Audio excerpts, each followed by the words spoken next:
સવારે તમારા ઘરમાંથી દૂધની થેલી લેવા કોણ જાય છે? કોઈ જાય છે ક્યારે? હા મારા સસરા જાય. હા, પપ્પા છે ને રોજ સવારે ટેનિસ રમવા જાય.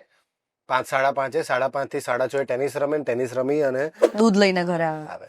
અચ્છા, એમાંથી જે કોફી બનાવે. Yes yes. કરેક્ટ હા, અમારામાં તો આવે છે ઘરે, એટલે હું લેવા એટલે મારા પિયરમાં મારા ઘરે બી આવે આવે છે ને. હા, પણ આમના ત્યાં તો સસરા લેવા જાય. લેવા જાય છે. વાહ, એમને એનું થ્રિલ છે આખું. કાલે કેટલી થેલી એમ, એટલે કાલે કેટલી લાવો આવું પૂછે જ રોજ રાતે એમનું ફિક્સ. ટેનિસ રમવાનું, દૂધની થેલી લઈને ઘરે આવો અને રવિવારે ફાફડા લઈને આવો. તો એટલે જનરલી હાઉસ હોલ્ડમાં એવું થતું હોય છે કે કામવાળા આપણે રાખતા જોઈએ છે જે બધા આપણા ઘરે આવીને કામ કરી જાય, પણ જયારે ન આવવાના હોય અને કોઈ આપણે સ્પેરમાં પણ ન મળે ત્યારે તમે શું કરો છો? જાતે કરવાનું. જાતે જ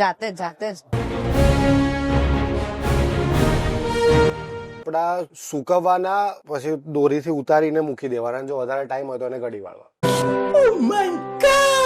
મારે કપડા ધોવા નાખવાના અને વોશરૂમ ક્લીન અને બેડ બનાવવા. ક્યા બાત હે સર, ક્યા બાત હે સર. હું વાસણો કરું.